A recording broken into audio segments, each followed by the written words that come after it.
honor and glory and power belong to our God forever and ever. You're holy, you're worthy of all of our worship. The Lamb that was slain is now reigning. One more time.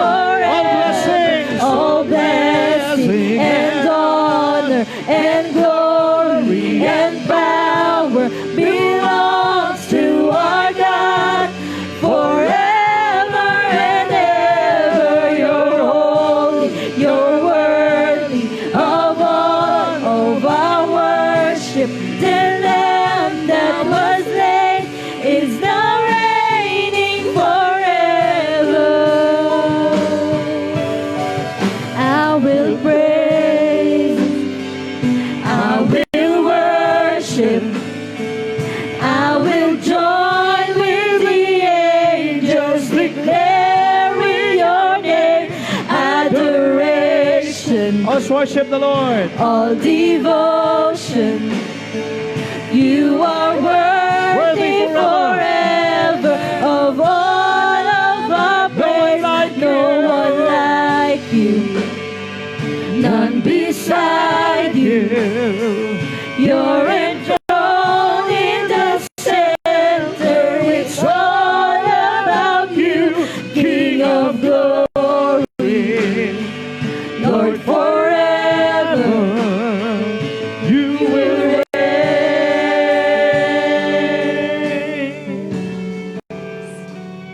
This is our declaration, Lord God, today. We will praise and worship. We will join with the angels, declaring your name. All adoration, devotion belongs to you alone, for we believe you alone are worthy. Worthy of our praise. No one like you. No other God besides you. You're enthroned in the center. It's all about you. Jesus, King of glory, Lord forever, and you will reign. In a moment of silence, I want you to come before God. Let God search our hearts. Jesus said in His word, "Come to me, those who are labored and heavily laden, and I will give you rest." There is rest in the presence of God. And those who come before Him, they will taste and see that the Lord is good. Come into His presence and rest. And together let us come before Him as we feast at His word. This is a divine appointment with God. I said this is divine appointment with God. Let us come to Him. Let us adore Him. Let us worship Him. And let us join the heavenly angels as they honor and worship the King. Hallelujah.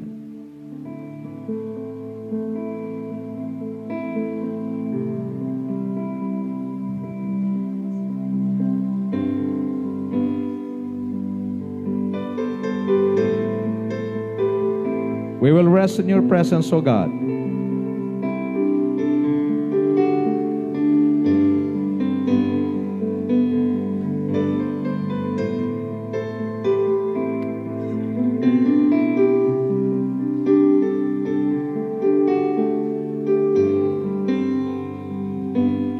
I just want to be where you are,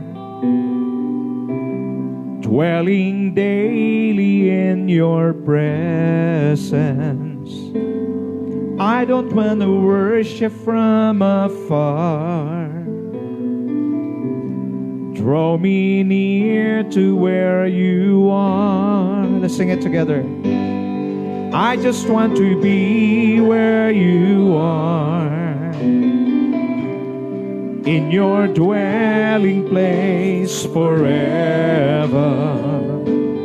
Take me to the place where you are. 'Cause I just want to be with you. Declare it. I want to be where you are, dwelling in your presence, feasting at your table, surrounded by your glory. 'Cause in your presence, that's where I always want to be. 'Cause I just want to be, I just want to be with you. Sing it, church. 'Cause I just want to be where you are, in your dwelling place forever. I don't want to worship, I don't want to worship from afar. Draw me near. Draw me near to where you are. Oh my God, you are my strength and my song. And when I'm in your presence, though I'm weak, you're always strong. I just want to be where you are, in your dwelling place, in your dwelling place forever. Take me to the place where you are, 'cause I just want to be, I just want to be with you. I want to be where you are. I want to be where you are, dwelling in your presence,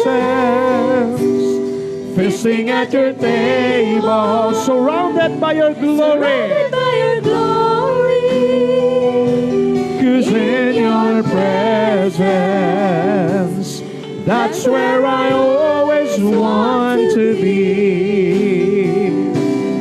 I just want to be, I just want to be with you. I just want to be where you are.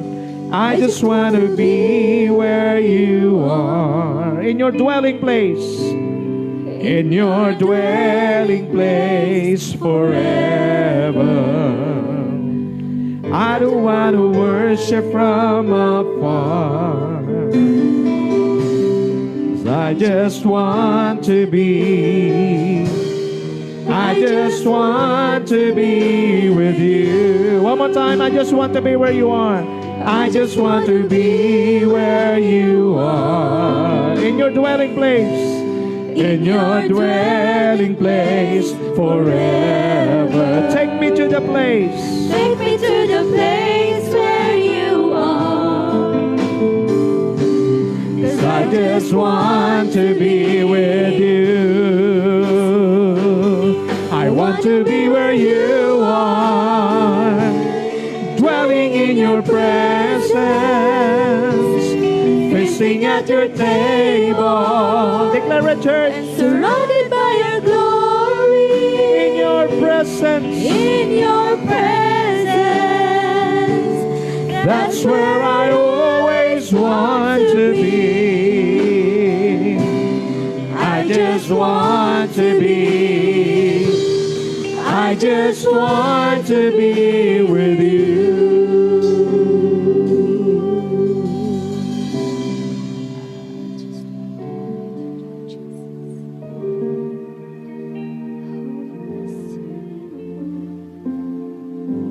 The world only offers us temporary things. Lahat ng bagay sa sanlibutan, hindi tayo kayang isatisfy. Only the presence of God can satisfy a person. Because there is a God-shaped vacuum in the heart of a person that only God can feel. And today, we are here, standing before Him, worshiping, giving honor and glory to His name. The Bible says, remember your Creator in the days of your youth. We have a Creator His name is God. Let us honor and worship Him. Hallelujah. Can we lift those holy hands before Him? I want to be where you are, dwelling in your presence, feasting at your table, and surrounded by your glory, in your presence. That's where I always want to be. I just want to be. I just want to be with you. For the last time, I want to be where you are. I want to be where you are, dwelling in your presence, feasting at your table, and surrounded by your glory. Yes, Lord. In your presence, that's where I always want to be. I just want to be. I just want to be with you. Hallelujah. Those who dwells in the presence of God, they will be strengthened. They will be blessed by God. Power, dominion, blessings is their portion. Hallelujah. Oh, clap your hands with you people. Shout to the Lord with a voice of triumph. Oh, we bless your name. We bless your name. We glorify your name. Hallelujah. There is only one place on earth where we can dwell in safety. We can dwell in peace, joy, and that is none other than the presence of God. We want to be where you are, Lord God, today.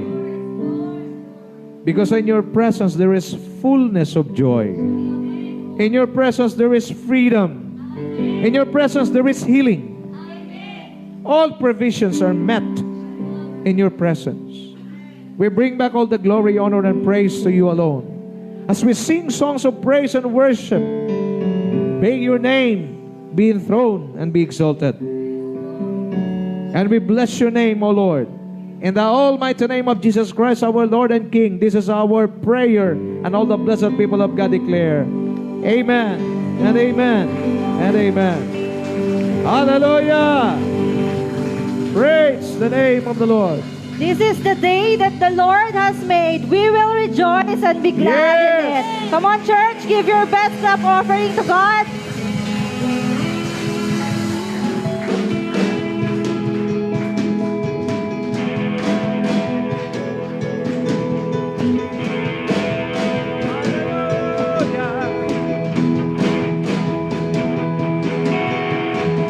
My Savior, Redeemer, lifted me from the miry clay.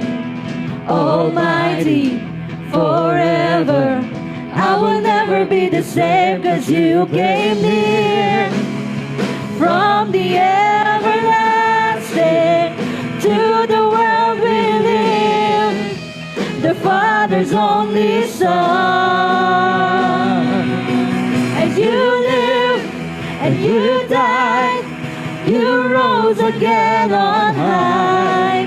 You opened the way for the world to live again.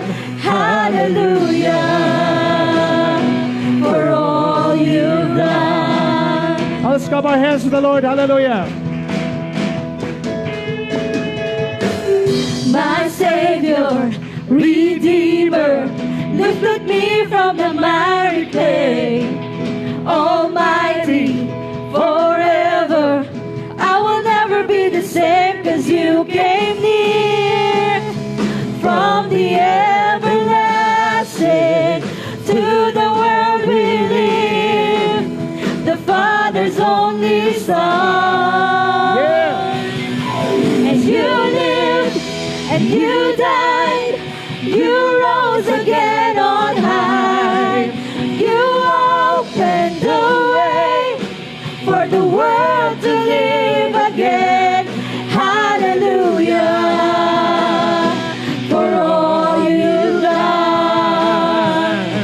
And you lived and you died, you rose again on high.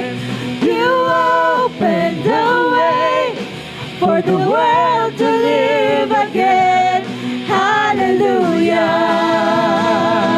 for all you've done. Hallelujah. Oh, we praise your name, O Lord. This is the day that the Lord has made. We will rejoice and be glad in it. Hallelujah. Hallelujah. Thank God for the life.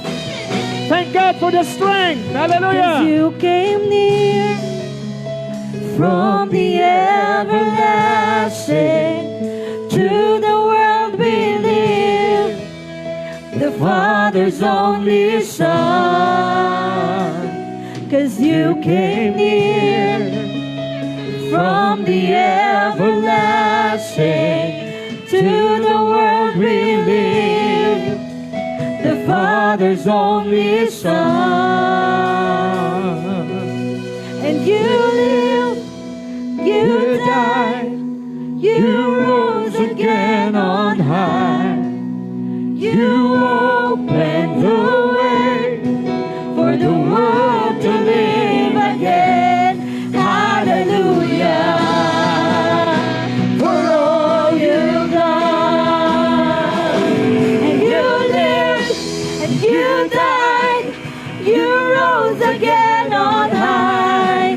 You opened the way for the world to live again.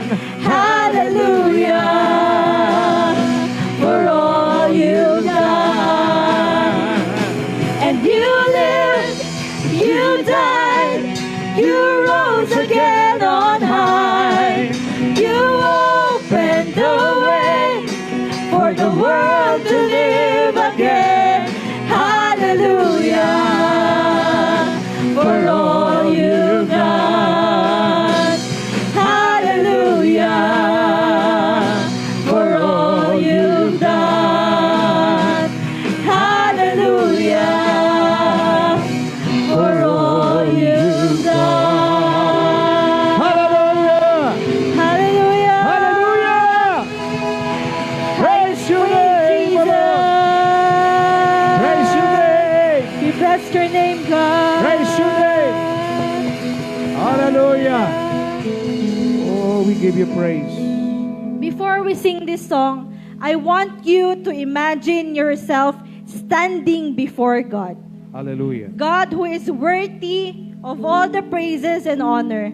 God is sitting on the throne, and He has given you this chance, this opportunity Hallelujah. to worship Him. So Yes. let us sing this song with all respect, with all the praises, with all the love for our God. Hallelujah. Because He will reign forever.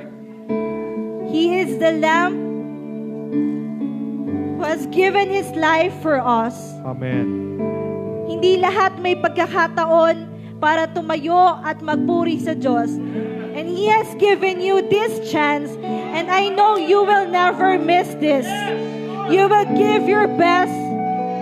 You will give your all and all to God. Hallelujah. Worthy is our you, Lord. Yes, Jesus.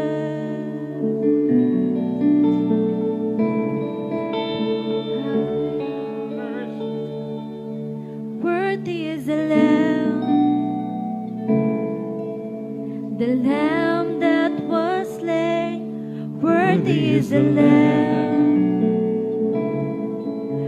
was raised to life again. Holy is the Lamb. The name above all names, it's you. It's you. I will praise, I will worship, I will join with the angels, declaring your name, adoration, all devotion to the Lamb. Worship you. Worthy is the Lamb, You are worthy. the Lamb that was slain. Worthy is the Lamb who was raised to life again. Holy is the Lamb. The name above all names, it's you. It's you. I will praise, I will worship, I will join with the angels, declaring your name, adoration, all devotion.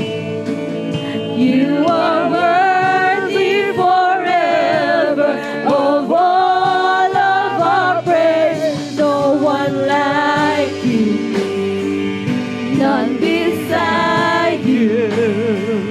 You're enthroned in the center. It's all about you, King of glory, Lord forever. You reign.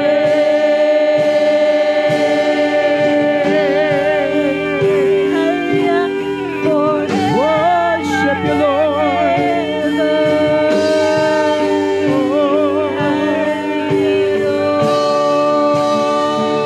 We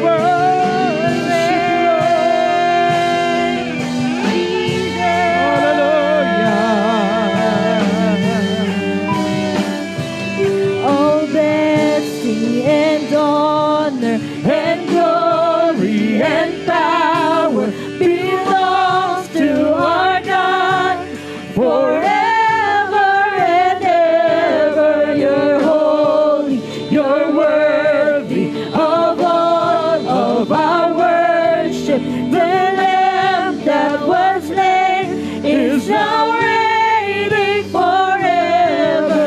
All blessing and honor and glory and power belong to our God forever and ever. You're holy, you're worthy of all of our worship. The Lamb that was slain is now reigning forever.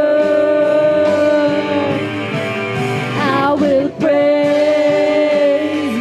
I will worship, I will join with the angels, declaring your name, adoration, all devotion. You are worthy forever of all of our praise. No one like you, none beside you. You're enthroned in the center. It's all about you, King of glory, Lord forever. You reign.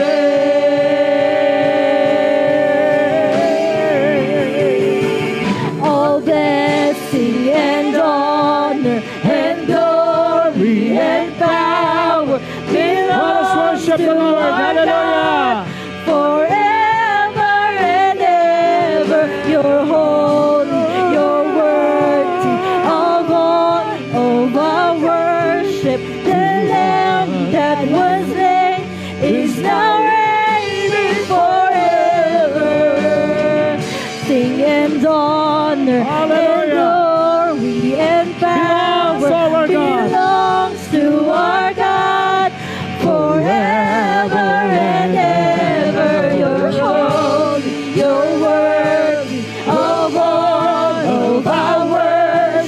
The Lamb that was slain is now reigning forever. I will praise, I will worship, I will join with the angels declaring your name. Adoration, all devotion, you are worthy forever of all of our praise. No one like you, none beside you. You're enthroned in the center. It's all about you, King of glory. Lord, forever you will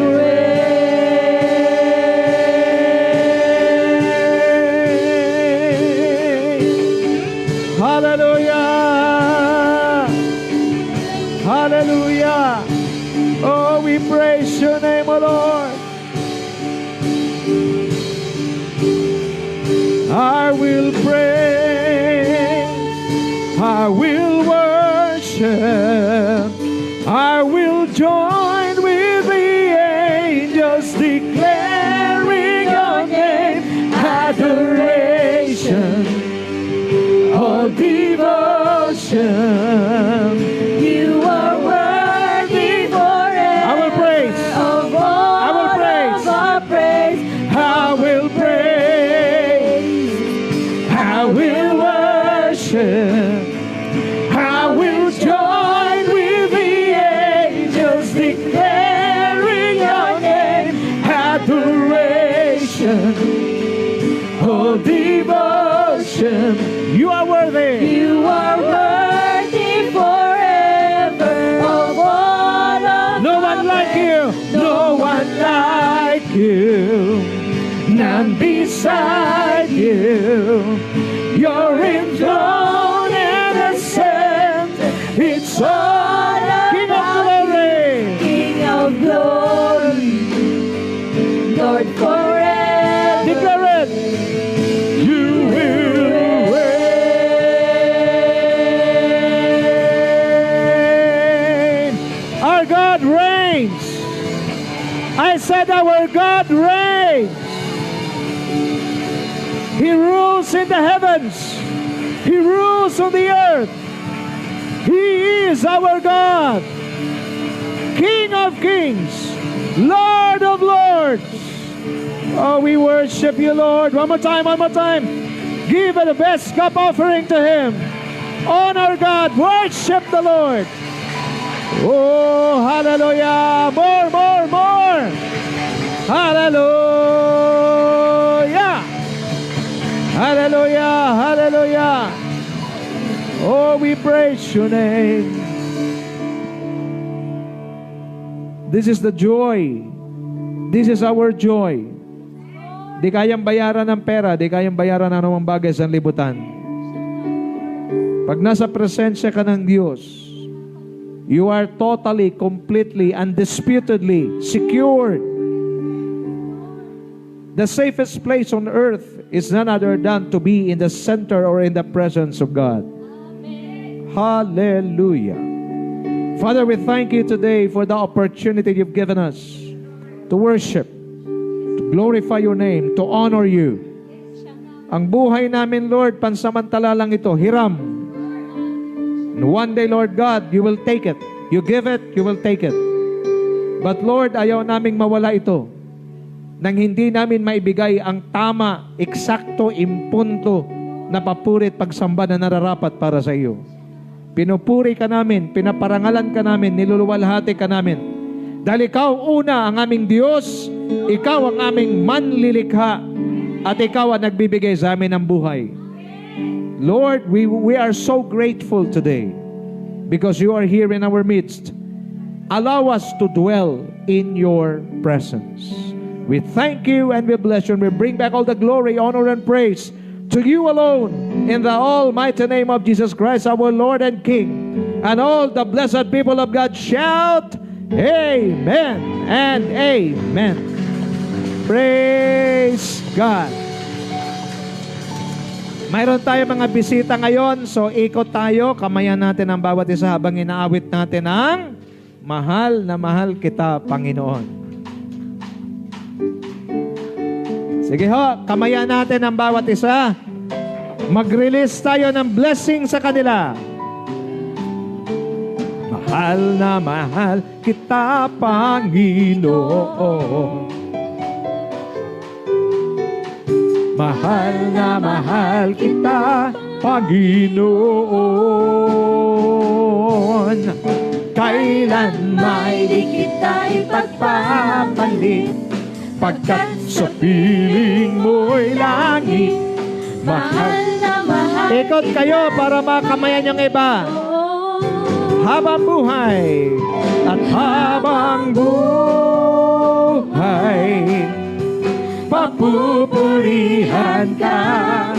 Habang buhay, maglilingkod sa iyo.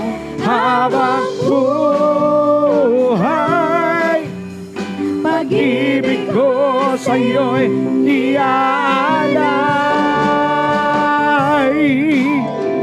Mahal na mahal kita, Panginoon. Mahal na mahal.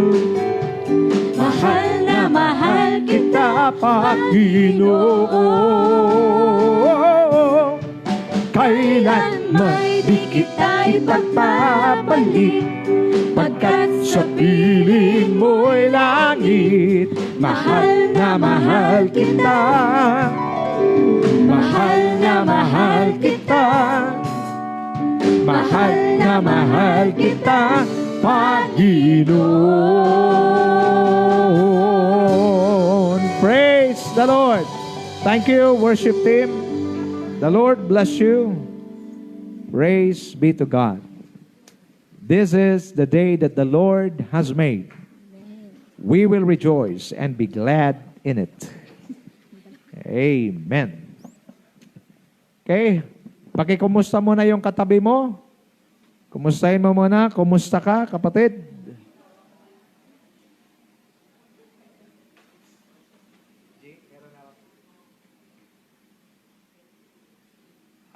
Okay. Salamat, G. Amen. Praise God. Sunday is our divine appointment with God. Amen. Pag sinasabing Sunday, ito yung panahon na binibigay mo sa Panginoon bilang iyong pasasalamat. Marami na ho ngayon, pag tinitingnan mo, pag ako po'y nakadaan sa mga sabungan, mukhang mas maraming tao sa loob ng sabungan kaysa loob ng simbahan. Pero ang tanong, sa sabungan, mayroon din kasing tinatawag na Kristo. Okay? Pero yung Kristo na sinasamba natin dito sa simbahan, siya ang tunay at makapangyarihan. Amen? Mari ba natin siyang palakpakan? Hallelujah. So today, let me share with you dwelling in His presence. Mabilis lang ho ito, mga kapatid. And I want you to listen carefully.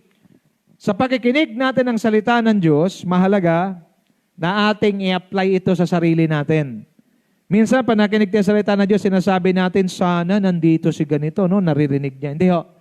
Every time na kayo nakikinig sa salita ng Panginoon, palagi nating isipin, it is for me. Pagkasabi sa katabi mo, the Word of God is for me. Okay? Sabi mo sa katabi mo, wag mo muna akong isturbuhin. Okay, let's go. So, dwelling in His presence. When you speak about God's presence, God's holy presence, emphasizing His closeness and power. Gusto ng Diyos malapit sa atin. Kasi pag malapit siya sa atin, may execute niya ang kanyang kapangyarihan. Marami sa atin, naghahanap tayo ng kapayapaan, naghahanap tayo ng kagalingan. Healing and peace can only be found in the presence of God. Amen? Now, when you speak about presence, marami po yang mga symbols. One of the symbols or represents or that represents God's presence is none other than His temple. Kaya nga ho, palagi akong, kung mapapansin yun, palagi ako nag-share, palagi akong nagpapaalala, Sunday tomorrow, because pag hindi kayo mapapalalahanan, malaki ang tendency, makukuha ang atensyon ninyo ng sanlibutan. God's temple represents God's presence. Let me show you a scripture. The Bible says, longing for the temple of worship, how lovely are your dwelling places, O Lord of hosts. If you are in the presence of God, you will sense or experience peace. You will experience, you experience your burdens are being lightened up by God. Mapapansin nyo, gumagaan. Wala pa namang sagot. Nandun pa rin ang problema, pero mayroon kayong nasisense sa spirit ninyo na magaan. Bakit? Because if you are in the presence of God, you dwell in the holy place of God, there is something, relief, ang tawag yan, nare-relieve ang iyong espiritu habang ikaw ay nananatili sa presensya ng Diyos. Another thing, sabi ng Bible, better is one day in your courts than 1,000 elsewhere. I would rather be a doorkeeper in the house of God than dwell in the tents of the wicked. Who said this? The one who proclaimed this word is none other than King David. Sino ba si King David? King David was a king. He was so influential, so rich. Pero pakinggan nyo mayaman na siya, makapangyarihan siya, pinakadakilang tao nung time na yon, pero mayroon siyang sinasabi, mainam pa rin ang isang araw na naroon ako sa presensya ng Diyos kaysa 1,000 araw na kung saan-saan ako naroon. You have to understand this because being in the presence of God, diyan ka makakahanap na masatisfy ang iyong kaluluwa. You are here today. You long for something. Sabi ko nakaraan, sabi ni Blaise Pascal, there is a God-shaped vacuum in the heart of a person that only God can feel. Saan ka man pumunta, ano man ang gagawin mo, yung vacuum na yon, hindi yon mapupunuan hanggat hindi mo mamimit ang Diyos. And the only way for you to meet God is to be in His presence. Going to church, listen carefully, kayo mga nandyan sa online, going to church is the first step in entering into the presence of God. Hindi naman kaagad yan pag ikaw ay gusto mong pumasok sa presensya ng Panginoon kung saan-saan ka lang magpupunta. There is a place prepared by God for every believer to enter into His presence, and that is none other than His temple. Kaya tayo pinapalalahanan palagi, you have 6 days to work and you have only 1 day to dwell in the presence of God. Sabi ni David, better is 1 day in your courts, in your presence, than 1,000 elsewhere. I would rather be a doorkeeper in the house of God. Watch me now. David was a king, but he says, I would rather be a doorkeeper. Bakit yung hari gusto na magiging gwardya lamang sa pintuan ng presensya ng Diyos? Bakit? Because alam ni David, walang kapalit ang mananatili sa presensya ng Diyos.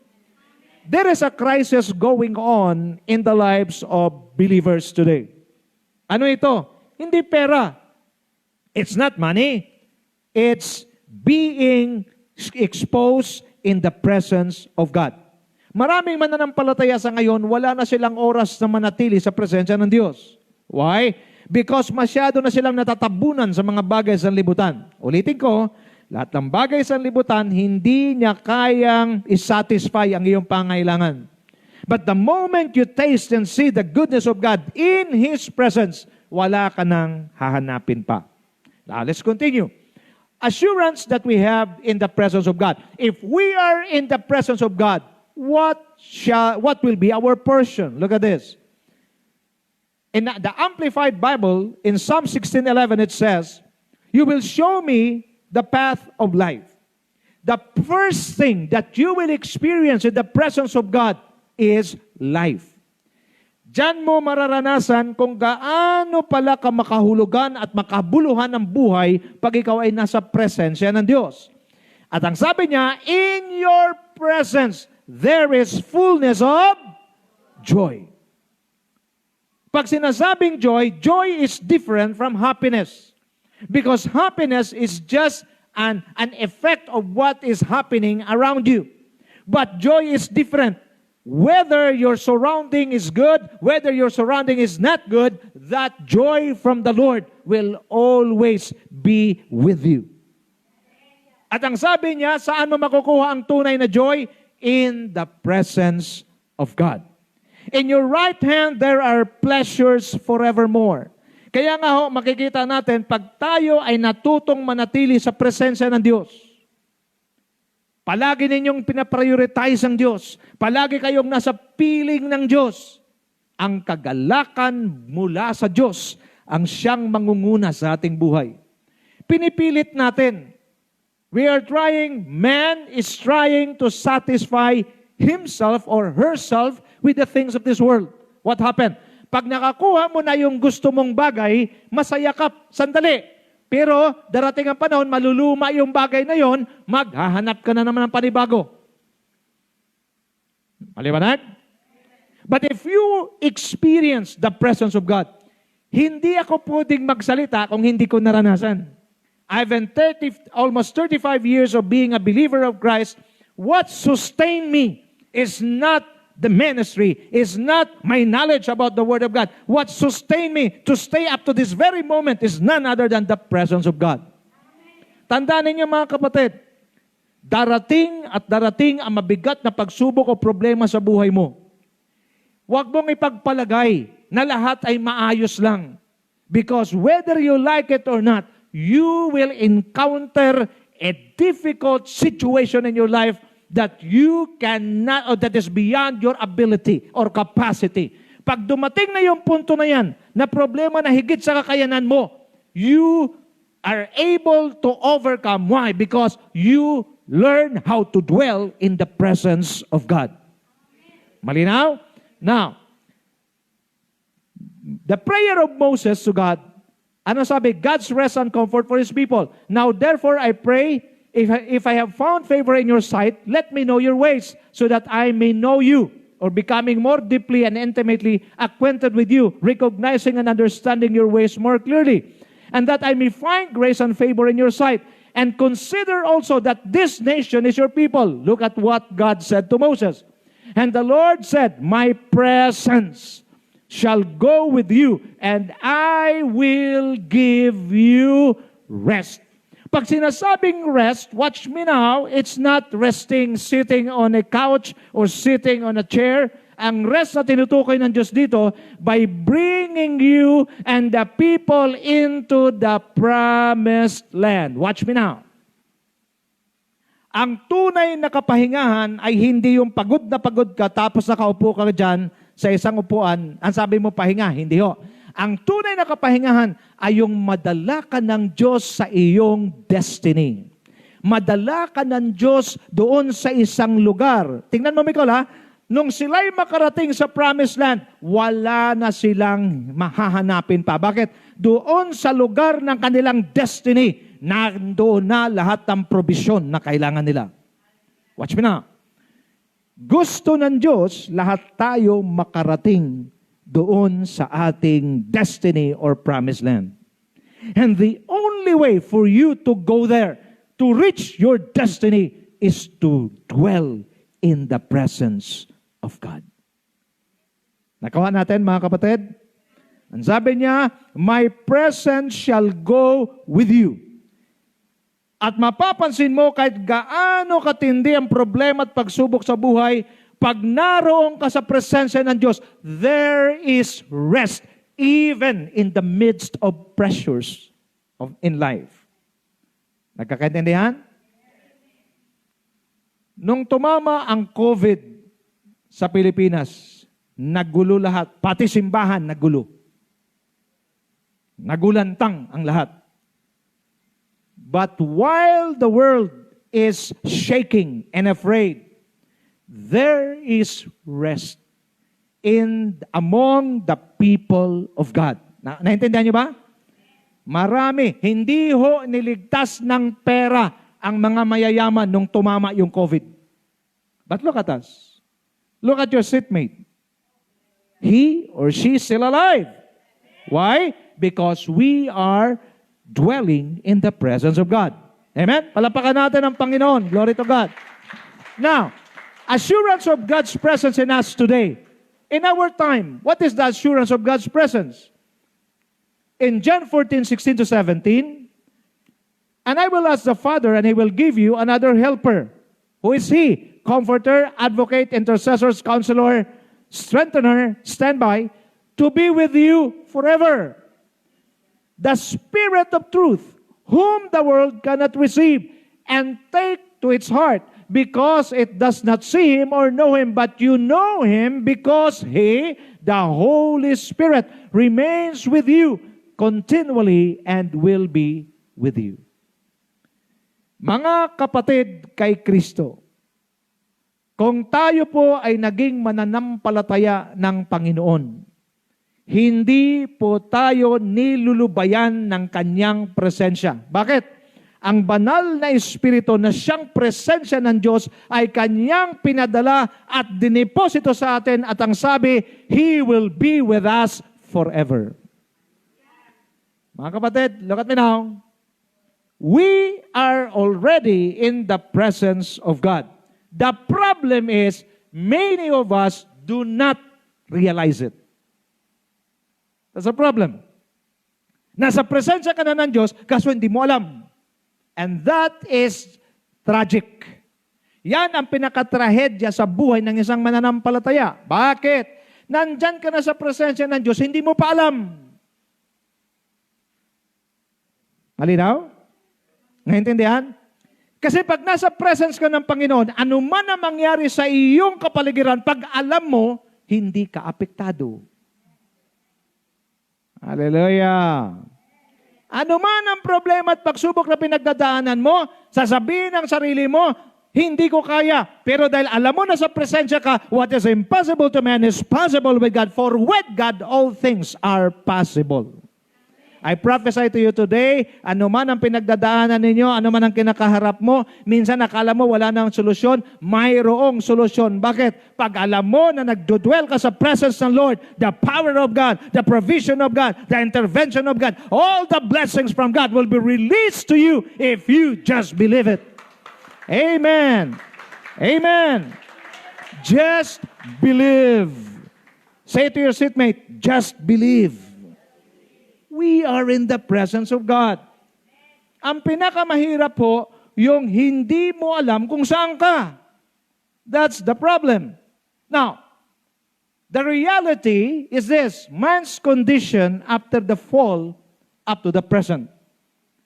Listen carefully, because we are already in the presence of God. We have the Holy Spirit in us, but because we do not know.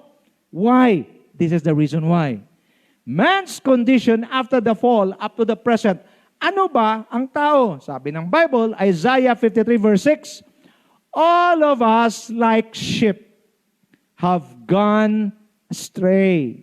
We have turned each one to his own way. But the Lord has caused the wickedness of us all, our sin, our injustice, our wrongdoing, to fall on Him instead of us. Watch me now. Ikinokumpara tayo ng Diyos sa isang katulad ng isang tupa. Yan ang naging kondisyon ng tao nung siya ay nagkasala laban sa Diyos. Ano tayo? Lakasan nyo. Ano tayo? O, yan ang, hindi ako may sabi. Diyos. Ganyan ang itsura natin. Ang tupa, ipapakita ko sa inyo, why does the Bible compare us to a sheep? Nag-research po ako, hindi po sa akin original to, na-research ko lang. You may wonder how we are like sheep in the Bible and why God chose to use sheep and goats as symbol of how we act. This is the problem. Number one, sheep have no sense of direction. We all like sheep. And these are the characteristics of a sheep. Wala siyang direksyon. Mayroong isang sample na kwento, yung isang magsasaka, marami siyang tupa sa kanyang kawan, Ang ginawa niya, G, naglagay siya ng tali at yung unang tupa na dumaan, siyempre may tali, tumalon. Tinanggal ng magsasaka yung tali, magugulat ka, Nanay Tess. Kasi yung sumunod na tupa, wala ng tali, dahil nakita niya yung unang tupa, tumalon din siya. Lahat sila nagtatalunan. What's my point? Di ba tayo ganun din? Kahit alam natin yung taong sinusundan natin, sablay na yung ginagawa, pero ginagawa pa rin natin. Bakit, Lisa, maraming nai-scam? Alam mo namang scam. Tingnan nyo, magbigay ka, Elmer, ng 10,000. After 1 month, magiging 20,000. Alam na nating sablay. Tama, Wendell? Dahil tupa, by the way, ang tupa ang pinakamahinang ulo na hayop sa balat ng lupa. At diyan kinumpara yung katabi mo.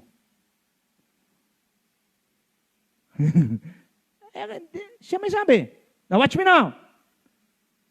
Scam. Wala siyang sense of direction. Kaya pag nakakita siya ng opportunity, kahit mapapahamak siya, pupuntahan niya yan. Ganun ang tupa. At ganun din tayo. Mag-invest ka, Elmer, ng 10,000. After 1 month, magiging 20,000. Tuwan-tuwa ka naman. Nangutang ka pa. Bakit? Para ma-invest mo. Only to find out. Bangin ang pupuntahan. Alam niyo ba ang tupa? Nicole, alam mo ba yung tupa? Sunod-sunod, may kwento sa Turkey, yung mga tupa, kasi matataba sila, Nicole, ang ginawa, yung mga nakasunod sa kanila, hindi nila nakikita kasi matataba, makakapal ang kanilang, tawag dito, yung kanilang balahibo. Nahulog yung 400 katupa sa bangin. Bakit? Kasi yung iba, nakita na nilang nahulog. Nakita na nilang nahulog. Sumunod din sila, nahulog din sila. Ganon kahina ang utak ng tupa. At sa ayaw mo sa gusto, diyan tayo kinukumpara. O mga kabataan, sabi ng nanay mo, huwag mo nang sagutin yan. Yan ang nililigaw sa'yo. Bakit? Tato pa lang yan. Pati mukha, ilong na lang yata, walang tato. Anong sagot mo? Mahal ko siya eh. Kasi ikaw ay tupa. Pangalawa, sheep are defenseless. This is one of the characteristics of a sheep. Defenseless. Makinig kayo mabuti. Hindi niya kayang i-defense ang sarili. Try mong awayin ng aso, kakagatin ka. Try mong awayin ng pusa, kakalmutin ka. Ang tupa, wala. Ang tupa, naghihintay lang siyang atakihin ng mababangis na hayop. Mayroon siyang isang defense. Ano yan? Tumakbo. Ano pa? Sumisipa. Wala namang kwentang sipa niyan. Wala siyang pangil. That is why, katulad natin, we are defenseless. That is why sheep really needs a shepherd. Para mabilis nating maunawaan, kailangan ng Diyos magpakita ng example para mabilis mong maunawaan, ito ka lang. Hindi ka pwedeng magyabang. Huwag mong siraan yung kapwa. Huwag kang gumawa ng hindi tama. Bakit? Tupa ka lang. Ano pa? Sheep can't get up without help. Isa sa nakakatawang matatawa ho kayo sa tupa. Bakit? Oras na yan ay mapatihaya, hindi niya kayang bumangon. Kaya pala ang tupa, pag ginugupitan, tinitihaya. Kasi, pag tinihaya mo ngayon yan, balikan mo bukas, nakatihaya pa rin. Look at me now. Kaya pala pag ginugupitan niyan, Brother Nilo, tinitihaya, kasi hindi yan makakabangon. Kaya madaling gupitan. Tayo, may mga pagkakataon na dadapa at hirap tayong bumangon. Talagang ganyan. Kaya kailangan mo ng shepherd. Ano pa? Sheep are emotional and recognize the shepherd's voice. Ang mga tupa, yan po ay Dikit-dikit yan sila, magkakaibigan. Pag namatay yung kanilang kaibigan, mabilis silang naapektuhan. Emotional masyado ang tupa. At dyan tayo kinukumpara. Konting offense lang, masyado na tayong dinidibdib natin. Hindi ikaw ang tinutukoy ko. Yung katabi mo, masyadong emosyonal.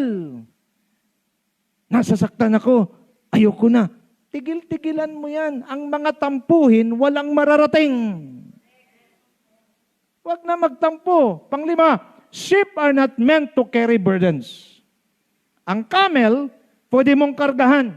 Tingin sa akin, ang tupa, Lisa, hindi mo pwedeng kargahan yan. Bakit? Malalambot lang ang buton yan. Gets? That is why Jesus said, "Come unto me, those who are labored and heavily laden, and I will give you rest." Why? Look at me now. We were compared to a ship. Why? Because sheep are not meant to carry burdens.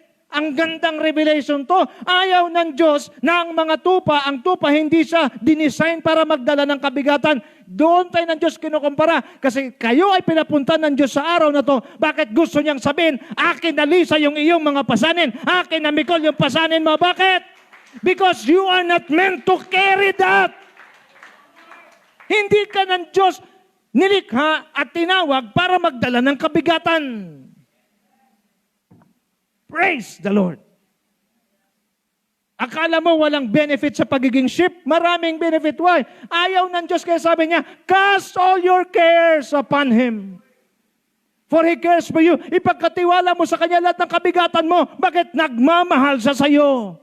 Why? Because you are not meant to carry that weight.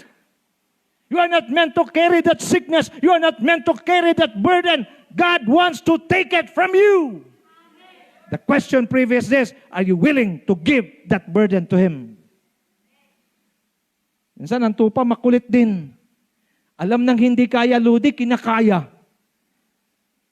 Di naman kaya. Pag sabi sa katabi mo, di naman kaya. Pilit, kinakaya. Naranasan mo, Brother Nilo, maghigpit ng tornilyo? Sa sobrang higpit mo, tinuluyan mo. Ano nangyari? Lost thread. Sige pa, pilitin mo pang kayanin. Hindi ka nga nilikha ng Diyos, nilikha ka ng Diyos, hindi para magdala ng burden. Pag pinilit mo yan ang pinilit sa paghigpit, malo-lost thread. Kaya isang araw, makita na lang kita. Bakit? Lost thread na. You are not meant, you are not created to carry burdens. Ano gagawin mo, princess? Pag may kabigatan, pasa mo sa Diyos. Bakit? Kasi nais ng Diyos na manatili ka na walang dalang kabigatan. Kaya ang tupa, kailangan ng shepherd. Pang-anim, sheep will settle for less. Tingin sa akin. Ang tupa, mayroon talaga yung inihanda ang shepherd na inuman. Malinis na tubig. Ang gagawin niya, Nicole, ganito. Nandito yung malinis na tubig. Nandyan lang, sa dulo niyan. Mayroong kanal dito. Pag nauhaw yan, kulang sa kaisipan. Ilang hakbang lang, Brother Nilo, tubig na. Ay may kanal. Iinumin niya yung kanal. Samantala yung tubig, nandyan lang.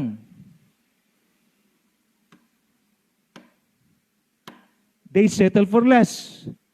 Parang tao rin. Kunting proseso lang. Kunting sakripisyo lang. Ayaw mag-sacrifice. Gusto, madali. Pila. Pagka kukuha ng lisensya, whatever, ayaw pumila.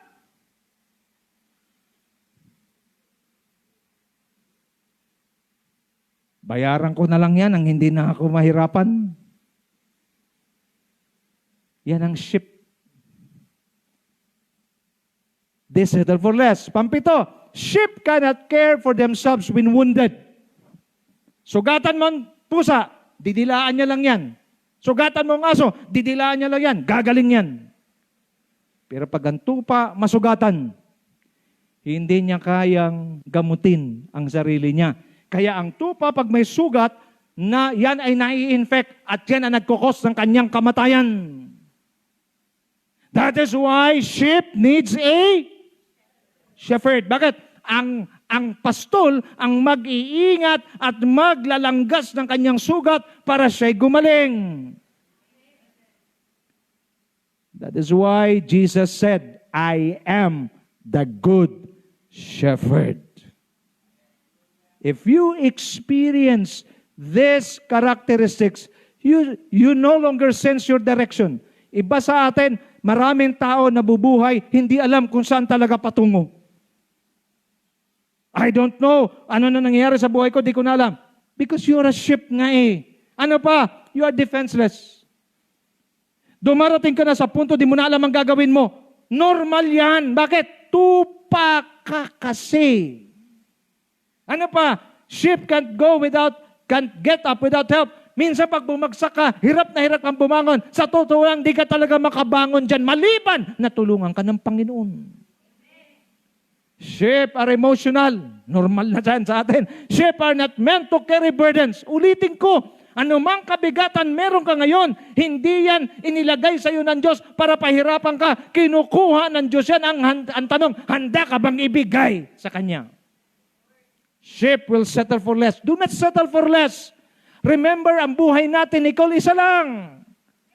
Kung ikaw ay gagawa ng isang bagay, i-spend mo ang buhay mo rito sa buhay na ito, siguraduhin mo, you always perform at your best. Why? Because we do not settle for less. As long as we are in the presence of God and we are led by God, we will not settle for less, but we always settle for the best. And the sad thing is this, sheep cannot care for themselves when they are wounded. Huwag nating ipilit at sasabihin kaya natin dahil hindi talaga natin kaya. Malinaw? Now, ipakita namin ni G yung ugali ng tupa. Ano ulit ang tupa? Saan tayo kinukumpara? Sa tupa. Ito ang ugali ng tupa. Pakita natin, G, yung video. Na-shoot siya dyan. Ayan, makulit eh. Parang ikaw, di ba? Na-shoot dyan, makulit. Kinuha, pinakawalan. Tingnan yung ginawa. Oh, shoot uli. Ulitin mo, G. Isa pa.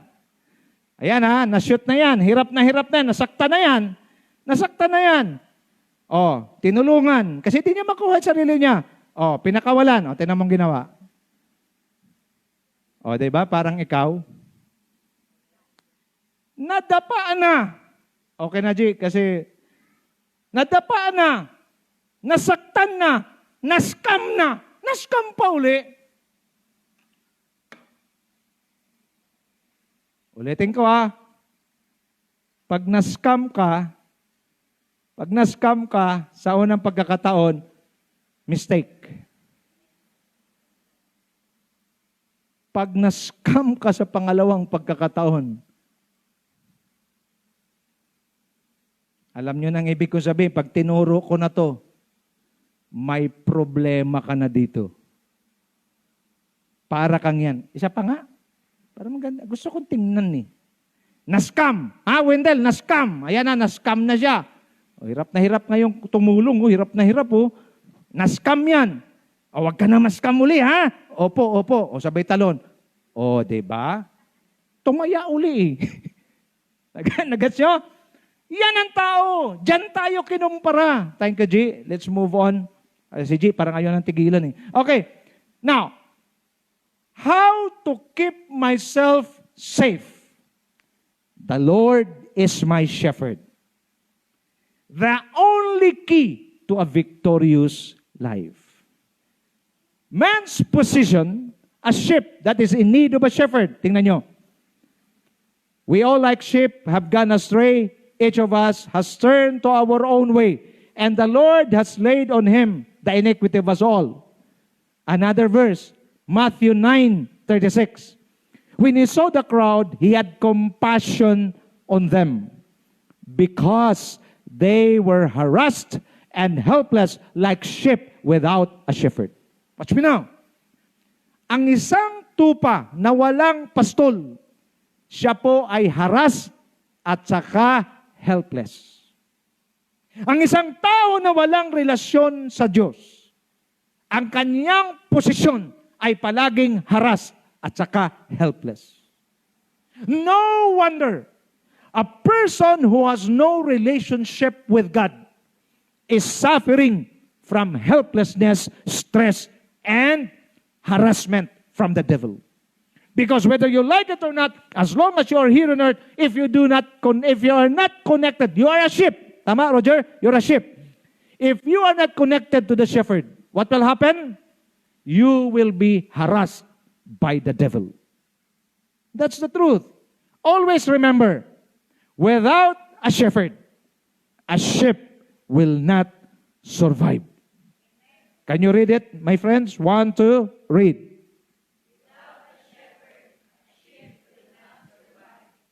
You will not survive. Those who are listening right now online, we cannot survive without a shepherd. We cannot survive without God. God's characteristics as a shepherd. God is a good shepherd. Look at this. I am the good shepherd. I know my sheep and my sheep know me, just as the Father knows me and I know the Father. And I lay down my life for the sheep. Jesus laid down His life for us. Ginawa na ba niya? Ginawa na eh. So therefore, it is the ball is now in our hands. Ang pressure today, nasa atin, wala sa Diyos. To dwell in His presence, we should be under His shepherding. The Lord is my shepherd, the key to a victorious life. Let us examine Psalms 23. If God is our shepherd, we shall receive our portion. What will be our portion? Look at this. Psalms 23, verse 1. The Lord is my shepherd. I lack nothing. Wow. Pag ang Diyos daw ang iyong pastol, hindi ka magkukulang. Kaya, maliwanag pa sa sikat ng araw, pag ang tunay na pinapangunahan ng Diyos, hindi palaging kapos. Para magandang rhyme na rhyme yan, ano? Ang tunay na pinapangunahan ng Diyos ay hindi palaging kapos. Kaya pag palaging kapos, malamang nananatili sa pagiging tupa. It is an assurance of His provision. Because if God is the one providing you, then you will not lack in life. Amen? Verse 2. He makes me lie down in green pastures, leads me beside quiet waters. When you speak about quiet waters, speaks of God's peace. There is an assurance of satisfaction. The portion that a person receives, if he makes the Lord Jesus Christ his shepherd, there is an assurance of satisfaction. Isa sa crisis sa mundong ito ngayon, maraming tao hindi na satisfied sa buhay. If you want to be satisfied, then make God your shepherd. Bakit? Kasi ikaw ay isang tupa. Number 3, He refreshes my soul. He guides me along the right path for His name's sake. It is an assurance of restoration and guidance. We made mistakes. I said we made mistakes. Everybody made mistakes. But praise God, because God is a God of another chances. He's giving us opportunity to change. He's given us opportunity to be restored. Yan ang maganda sa Diyos. Ang tao, hindi nagbibigay ng pag-asa. Ang tao, pag nagkamali ka, sentensyado ka. Pero pag ang Diyos, sa Diyos ka nagkamali, bibigyan ka niya ng pag-asa. Bakit? Because He is a God of another chances. Verse 4, even though I walk through the darkest valley, I will fear no evil, for you are with me. Your rod and your staff, they comfort me. There is an assurance of God's protection and discipline to keep us with Him. Tumingin ka sa akin, mga kapatid. Lahat tayo, pinoprotektahan tayo ng Diyos.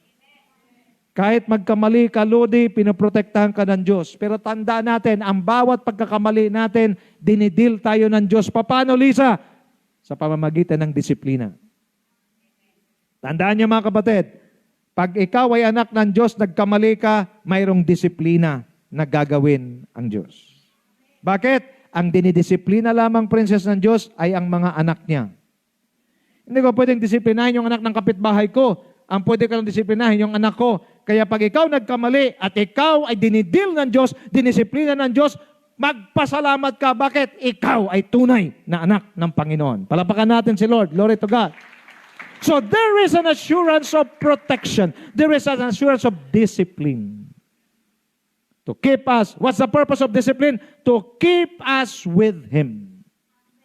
Maybe some of you listening right now, yung nandyan sa online, you are experiencing hardship. Tumingin sa akin, ang kahirapan, hindi yan puro ikikredit mo sa pagsubok. Tandaan natin, every decision that we make, there is always a corresponding consequence. Baka ikaw ay naghihirap ngayon dahil mali ang desisyon mo. Huwag mong isisi yan. Siguro sinusubukan ako ng Panginoon. Ba't ka naman susubukan? Pag naghirap ka, tanong mo, ito ba'y pagsubok o resulta ng aking maling desisyon? You prepare a table before me in the presence of my enemies. You anoint my head with oil. My cup overflows. It speaks of assurance of God's care, favor, and victory over the enemy. You prepare a table. When you speak about table before me, it means celebration. My presence in the presence of my enemies. God wants to know, God wants the devil to know na si Privy, na si Elvis, they are sons of the living God. And God wants the devil to know, these are my sons, these are my daughters, and you have no right to touch them. And for God to prove it to the devil, He poured out oil. You anoint my head with oil, and my cup overflows. Watch me now. Isa sa problema ng tupa ay yung kanilang balahibo, Brother Elmer. Pag kumapal yan, habang naglalakad yan, Nicole, nakakuha yan ng mga dumi sa lupa. At yung mga dumi na yon, at pag kumapal na yon, nagiging malagkit na, anong kasunod? Susundan na sila ngayon ng mga langaw. Ang tawag dyan, yung mga niknik. Nandyan yan, palipad-lipad. Kaya yung tupa, nai-stress. Bakit? Ang daming mga lumilipad-lipad. Ngayon, yung mga lumilipad-lipad na yan, pag dumami yan, dadapo yan sa tupa. Tapos, papasok yan, Brother Nilo, sa tenga, sa ilong. Hanggang sa yung tupa ngayon, lalong may stress. At pag hindi yan naagapan, magkakalat yan dyan sa loob at magkukos ng kanyang kamatayan. Now, watch me now. Because the sheep has a shepherd. Anong gagawin ng tupa na Netes? Kukunin niya, ang shepherd, kukunin niya ang tupa, lalagyan niya ng oil. Para yung malagkit na balahibo, magkakalas. At yung oil na yon, mabango yon, na kung saan, hindi na lalapitan siya ng mga niknik o yung mga insekto. Bakit? Yung oil na yon, nagtataboy. If you are being led by God, and He will anoint your head with oil. Pag inanoint na yung tupa ng oil, ng shepherd, mawawala ang niknik at mawawala rin ang kanyang stress. I prophesy to you today that the Lord will going to anoint your head with oil. God will remove all the works of the devil against your life, and you will experience peace, joy, and all the cause of stress in your life will be removed because God is about to anoint your head with oil. Hallelujah. He will remove all that cause stress. All that the devil is doing in your life, He will going to remove. Kaya nga mahalaga, nag-a-attend, nakakarinig kayo. Bakit? Kasi gusto ng Diyos pangunahan ang buhay natin. Psalm 23 verse 6, Surely goodness and love will follow me all the days of my life, and I will dwell in the house. Remember, house? The presence of God. Where? Forever. Assurance of His love and mercy to follow us all the days of our lives. Ang sarap, Pag si Lord ang sinusundan mo, ang sumusunod sa iyo ay walang iba, kundi ang pag-ibig, ang kabutihan, ang kagandahang loob ng Diyos. Hanggang kailan? For the rest of your life. Sa ibang translation, sa The Message Bible, your beauty and love chase after me. Every day of my life, I'm back home in the house of God for the rest of my life. Ang ganda ng ginagamit sa Message Bible, your beauty and love chase me. Pag sinasabing chase, laki na po na, yung kriminal, pag ginahabol ng pulis, anong sinasabi? The policeman is chasing the thief. The policeman is chasing the criminal. Imagine mo to. Ano mangyayari rito, G? Hinahunting ka ng alin? Ng goodness, ng love, ng mercy ng Diyos pag siya ang iyong shepherd. Palakpak! Malakas na malakas! Ikaw ang hinahabol. Ikaw ang hinahabol ng kanyang kabutihan, ng kanyang pag-ibig, ng kanyang kasaganaan. Hallelujah. This is the Word of God. If you dwell in His presence, you make Him your shepherd. Hallelujah. Blessings, His love, His beauty, His mercy, His blessings will chase you. Hahabulin ka. Ano pa? This is an assurance of our eternal union with God through dwelling in His presence. Alam niyo mga kapatid, maraming mananampalataya hindi excited sa kanilang paglilingkod sa Diyos because they do not know the truth. Sabi ng Bible, my people perish because of lack of knowledge. In conclusion, may invitation si Lord sa atin. Matthew 11:28 to 30. The Good Shepherd has an invitation for each one of us. It says, come to me, all who are weary and heavily burdened by religious rituals and provides no peace, and I will give you rest. Ano pag sinabing rest? Refreshing your soul with salvation. Take my yoke upon you and learn from me.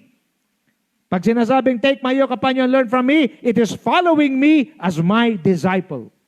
For I am gentle and humble in heart, and you will find rest. Pag sinasabing rest, renewal, blessed, quiet for your soul. For my yoke is easy to bear, and my burden is light.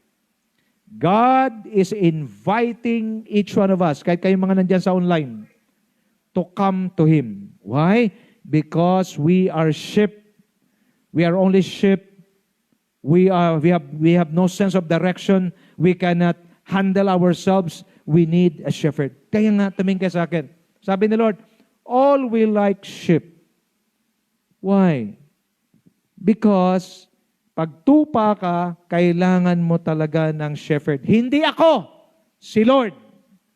Malinaw? Ako ay under shepherd lang.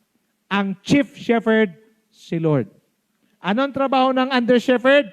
Dalhin kayo sa tunay na shepherd. Hindi ako yung sa akin kayo sumunod Huwag ako. Kasi ako man ay sumusunod rin lang sa Panginoon. Malinaw? So ano gagawin natin today? Brother Nilo, inimbitahan ka ng Diyos. Nilo, alam ko, mayroon ka mga pinagdadaanan, mayroon ka mga question sa buhay mo, minsan naiinip ka, lapit dito, pagpapahingahin kita. Pag sinasabing pagpapahingahin, paano yon? Ikaw ay bibigyan niya ng kagaanan, i-renew ng Diyos yung iyong buhay, i-renew ng Diyos ang iyong pananampalataya. There will be renewal. If you want to secure the key to your victory in life, make God your shepherd. Hindi mo kalisa kakayanin. Pag hindi mo hahayaan ng Diyos na samahan ka. Listen and follow Him all the way, no matter what the cost. Because the good shepherd had promised, I will never leave you, nor forsake you. I will always be with you. Friends, look at me now. If you will make God your shepherd, you are rest assured of His provision, of His intervention, of His protection. Name it. Because God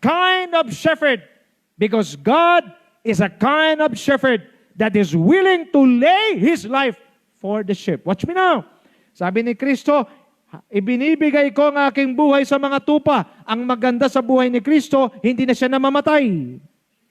Ibig sabihin, hanggat buhay tayo, sasamahan tayo ng Diyos. Hanggat buhay tayo, pagtatagumpayin tayo ng Diyos. Hanggat buhay tayo, as long na sumusunod tayo sa Kanya, hindi tayo malulugi, hindi tayo matatalo, magtatagumpay tayo. Ito lang ang sikreto. Dwell in the presence of God.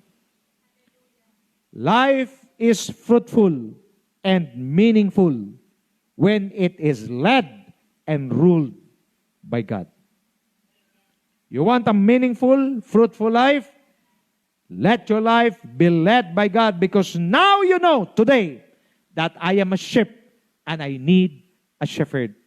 And the good shepherd is none other than God. Marami. Elvis, there are lots of people who will say to you, Elvis, follow me. Elvis, I want you to go with me. Remember, before going to any person, before following Nicole to any person, make sure you follow the right shepherd. Ulitin ko ha, I am not the shepherd that I am talking about here. I am talking about the real, genuine shepherd, and that is God. Who are you? I am just the under shepherd. I was tasked by the chief shepherd to preach this word to you. You follow me as I follow Christ, but more than following me, you have to follow Jesus. Because hindi ko kayang isupply yung pangangailangan ng bawat isa sa inyo, pero yung shepherd na tinutukoy ko, kahit anong pangangailangan nyo, name it, and He is able, capable, powerful to supply it to you. Palapakan natin ang Diyos. Hallelujah. May we all stand up today? Tumayo po tayong lahat. Hallelujah, G. Pahingin na lang ako, nak. All we like sheep. Can we bow down our heads, close our eyes? All we like sheep that gone astray. Tayo inihantulad ng Diyos sa mga tupa, dwelling in His presence. If you want to dwell in the presence of the shepherd, then be a sheep to Him. Let Him be your shepherd today. Sheep are not meant to carry burdens. Ang ganda nun, mga kapatid. Ang tupa ay hindi nilikha para magdala ng mga pasanin. And today, God wants to take care of all your burdens. 1 Peter 5:7, cast all your cares upon Him, for He cares for you. Ipagkatiwala mo sa Kanya lahat ang iyong pasanin, sapagkat Siya ay nagmamahal sa iyo. Today, God is inviting each one of us to come to Him, and He will give us rest. Maybe some of you, tahimik lang kayo, pero mayroon kayo mga pinagdadaanan. Tahimik kayo, di nyo alam kung paano solusyonan. Do not try to provide solution to a problem that is beyond your capacity and ability. You are a sheep. And today, praise God, because you're here, you've heard that you have a shepherd, and your shepherd is capable, able, and powerful to provide all your needs and to solve all problems in your life. Are you willing to come to Him today? Are you willing to come to Him? Are you willing to say to God, Lord, thank you for reminding me. Thank you for revealing to me that I am a sheep and I really need a shepherd. And thank you for offering yourself that says, I am the good shepherd and I lay my life for the sheep. Let me pray for you. Those who are willing to come to God and wants to receive rest from Him, Can you just lift up your hands? You don't need to come forward. Just lift your hands. Pastor, I know I am a sheep. And today, I want to come to the Lord. I want Him to be my shepherd. Yes, tinanggap ko si Lord bilang Panginoon, tagapagligtas, pero hindi ko naintindihan eh. Ngayon, naintindihan ko na that I am a sheep and I need a shepherd. Meron ba? Okay, good. God saw those hands. You don't need to worry because everybody's bowing down. Ako lang tsaka si Lord nakita. Lahat ng nagtaas ng kamay, receive this prayer. This is your portion. Father God, in the name of Jesus, we thank you. Even myself, I'm raising up my hands. I know, Lord God, just like a sheep, sometimes or oftentimes we are stubborn. Tigas ang ulo namin. Salamat, Lord, hindi ka nagsasawa sa amin. Kahit palagi kami nagkakamali, harapan nagkamali, intentional nagkamali, pero binibigyan mo pa rin kami ng second chance para mabago namin ang buhay namin. Lord, pinapakita mo lang na wala kami magagawa pag wala ka. And true enough, without a shepherd, a sheep cannot survive. Di namin kayo mabuhay pag wala kayo. Today, Lord God, habang nangungusap kayo sa amin, ipakita niyo po ang aming tunay na kalalagayan. Maybe iba sa amin mayroong problema ang pinagdadaanan. In-explore na namin lahat ng solusyon. Wala talaga eh. Kumbaga, we are pushed against the wall. Kung kayo ang tinutukoy ng Diyos sa araw na ito, God is telling you, you need to surrender it to Him because He wants to take over. God wants to take over your situation for you to cross over para mapagtagumpayan at maiwan mo na yan.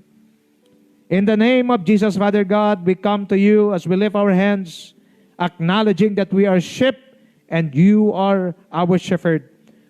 We respond to your invitation today. We come to you and we humble our hearts, we humble ourselves before you. Have mercy upon us. Forgive us from all our sins. Forgive us from all our stubbornness. Katigasan ang ulo namin. Pagkakamali namin, patawarin niyo po kami. At sa mga oras na ito, Panginoon, bilang tupa, nagpapasakop kami sa iyo, pangunahan niyo po ang aming buhay. At tanggapin niyo po kami minsan pa at baguhin. Hanggang isang araw, kami naman ang maglilid sa iba na lumapit sa inyo upang sila rin ay makaranas ng kapahingahan, di lamang sa kanilang katawan, higit sa lahat sa kanilang kaluluwa. We thank you, Lord, for your forgiveness, and we thank you for leading our lives once again. In the name of Jesus Christ, our Lord, we pray.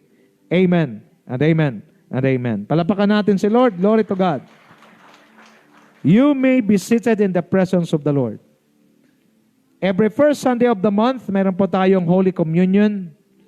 At ito yung pagkakataon natin na alalahanin ang ginawa ng Panginoon sa krus ng Kalbaryo. Praise God. Andiyan ba yung ano natin, G? Yung ating... Maganda yan, mga kapatid. Oh, picturean nyo, post nyo sa ano? Sa wall ninyo. Para mapaalalahanan din yung iba.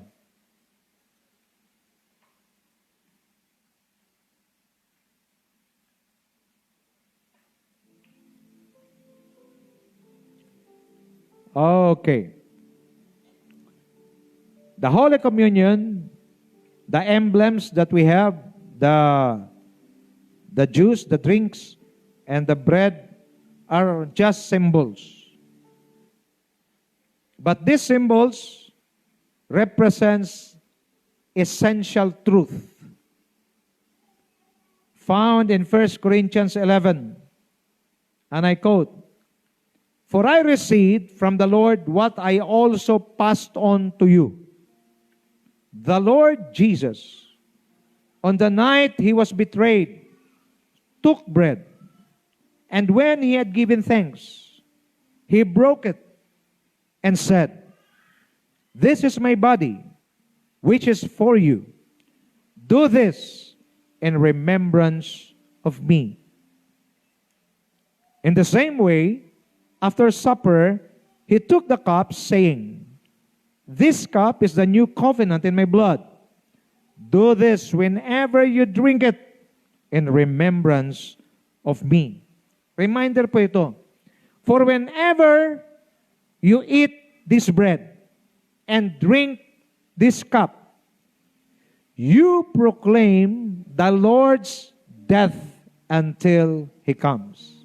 So this, the symbol of this bread and drinks, is we proclaim the death and the resurrection, the death and the coming of our Lord Jesus Christ.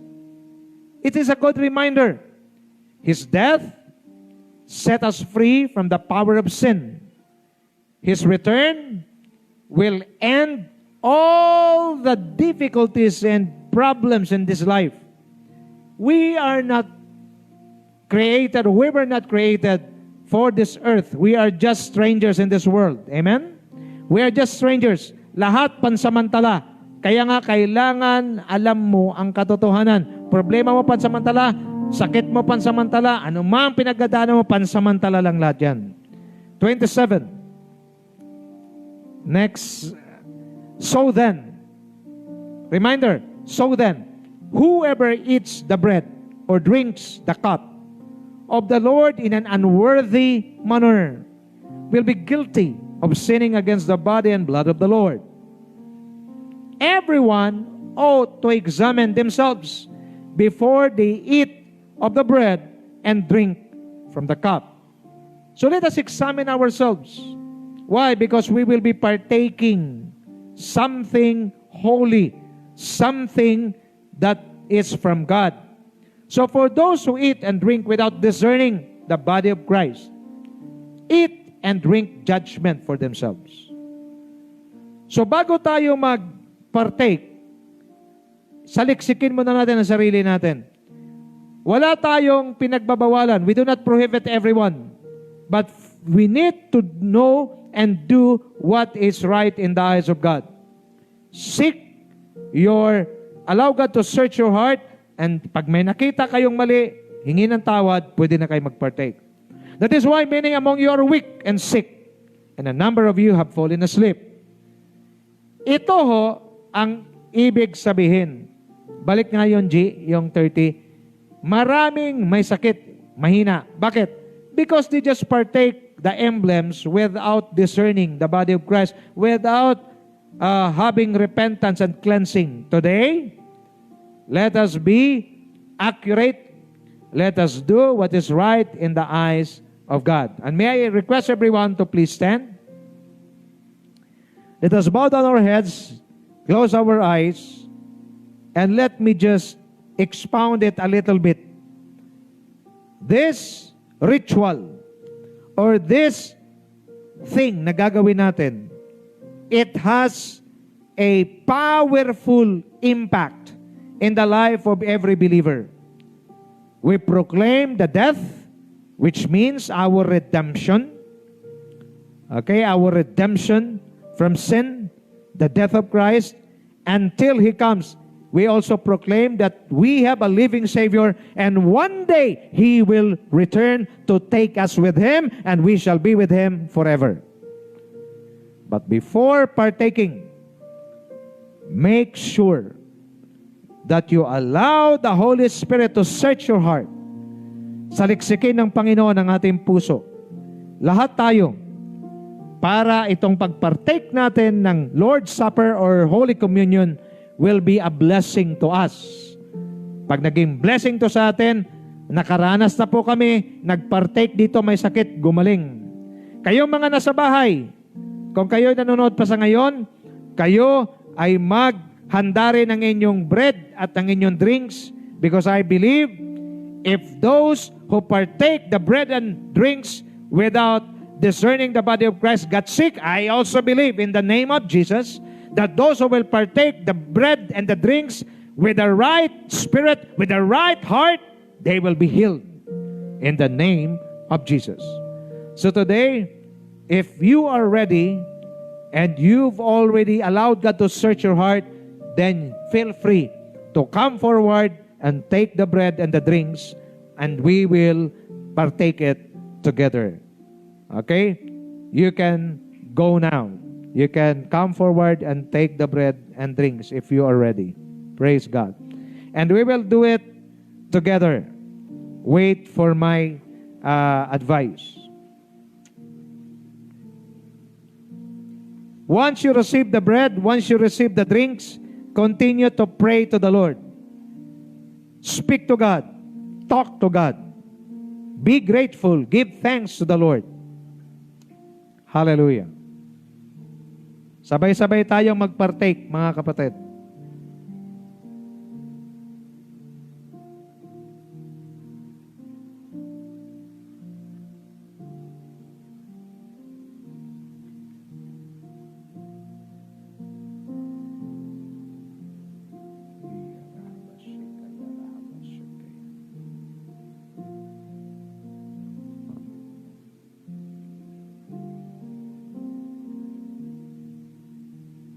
Balik tayo, G, sa 23. Let us partake together, but before you partake, let me read the scripture to you. In 1 Corinthians 11:23, it says, "For I received from the Lord what I also passed on to you. The Lord Jesus, on the night he was betrayed, took bread, and when he had given thanks, he broke it and said, 'This is my body, which is for you. Do this in remembrance of me.'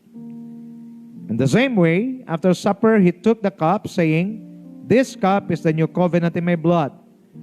Do this whenever you drink it in remembrance of me.'" Let us take the bread and drink the juice.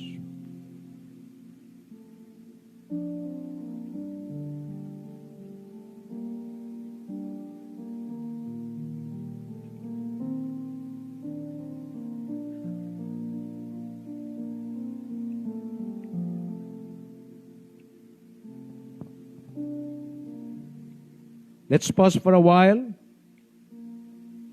And I want you to meditate the goodness of God in your life.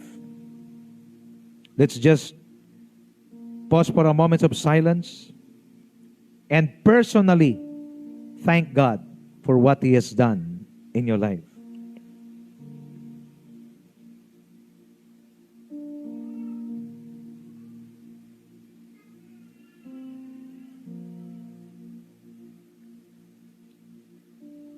He died for us. He saved us.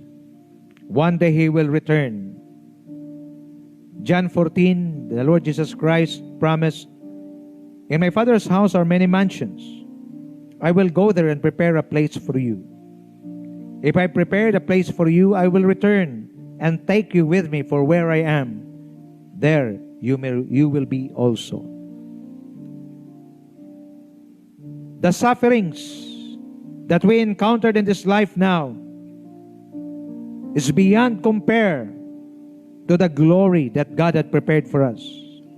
Ang kahirapan, pagsubok na ating dinaranas sa buhay na ito sa ngayon ay hindi kayang may kumpara ang kaluwalhatian. Let me repeat, lahat ng kahirapan na ating dinaranas sa ngayon dito sa mundong ito, pagsubok, problema anuman, hindi siya kayang makumpara sa kaluwalhatian na inihanda sa atin ng Panginoon. Romans 8:18 yan. You will see that in the Word. That is why ang mga tupa na pinapangunahan ng dakilang pastol, wala silang kaba, wala silang anumang pangamba. We are totally safe in the presence of God. Dwell in His presence. Father, we thank you, we bless you, and we bring back all the glory to you today. And for the rest of our lives, help us to walk with you, to obey your word, and whatever you say, we will obey. This is our prayer in Jesus' most powerful name. And all the blessed people of God declare, Amen and amen and amen. Praise